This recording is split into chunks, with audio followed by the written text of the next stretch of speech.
Hello everybody, and welcome back to Insider's Guide.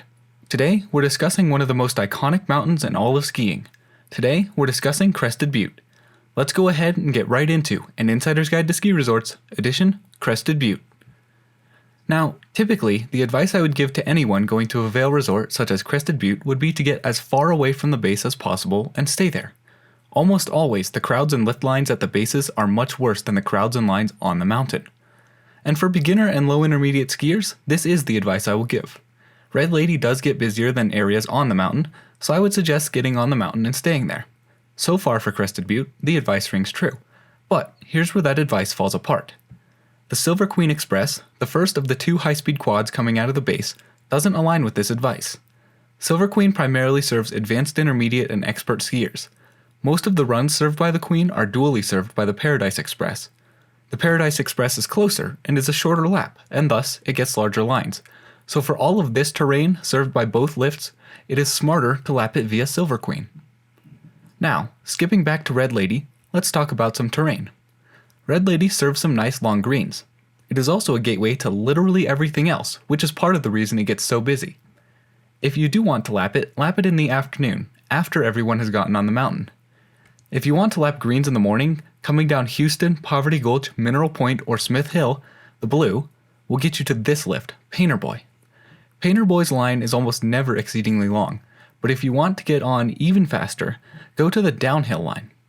Here on the map, you can see the bottom of Painter Boy. To the left of the lift on the map would be considered the uphill line. To the right is the downhill line. Ski past the lift, flip around, and get in the line on that side. Painter Boy runs in this direction. That would appear to be down. It services some of the easiest green runs on the mountain. All of these runs to the skier's right, from Alley Loop to Grand Traverse, are nice roads through the aspen trees.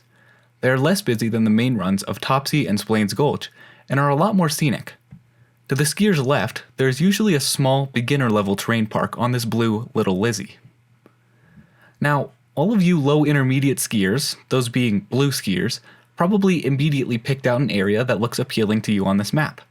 And I'm willing to bet that about 90% of you looked immediately to the blue runs off of the Paradise Express lift, here.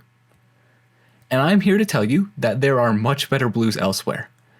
The problem with these blues under Paradise is that they get really crowded, and with crowds comes ice. These runs are served by both the Paradise Express and the Silver Queen Express. The Paradise Express also gets pretty busy. There are two much better blue areas to ski, Teocalli and Ten Peaks. Teocalli is the lift right here that starts below Paradise and goes to the summit of Red Lady. It primarily serves three runs, Bushwhacker, Meander, and Gus's Way. Bushwhacker is a nice groomed blue. Meander cuts off of Bushwhacker and then has a mogul field on the way back to Bushwhacker. Gus's Way starts off as a mellow little road through the pines. It then widens out into a more traditional groomed blue. Any of these three runs are great to lap. Teocalli is often neglected, and as such, these runs get way less trafficked than the Paradise Blues. Teocalli lift itself almost never has a line. It is a slow lift, which discourages people from lapping it, but I think it's tolerable. I've seen it at walk right up status, even on peak days. The other nice blue pod is the Ten Peaks area, served by the lifts Goldlink and Prospect. These blues are some of the lowest level blues on the mountain. They are all nice mild groomers, and neither of the lifts ever get really busy. This green, Twin Bridges, is quite flat at the end. So is the blue run Homeowners, all the way on the other side. The blue run Columbine Hill requires a walk through the trees, but it's absolutely worth it on a powder day for the wide open fields at the bottom. You'll navigate past all of these little green tree runs here to this open meadow to catch some powder. It'll drop you out back at the base area.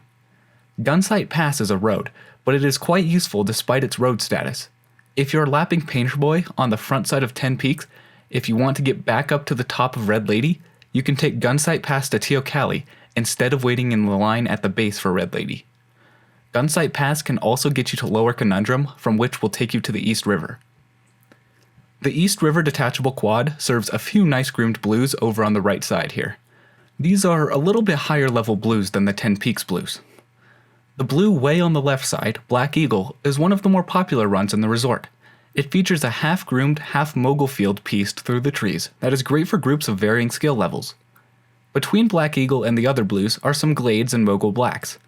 This blue, Daisy, features a short little stretch between Treasury and Gallowitch that is a road. Keep up some speed heading into this little section. East River also serves as egress from this extreme terrain above it and to the left. East River gets some lines, but they tend not to be as long as they look. We'll leave Part A off there. Go check out Part B right after this for Paradise and the Upper Mountain. Please leave any questions down below. Thank you so much for watching. All my love, I'm out.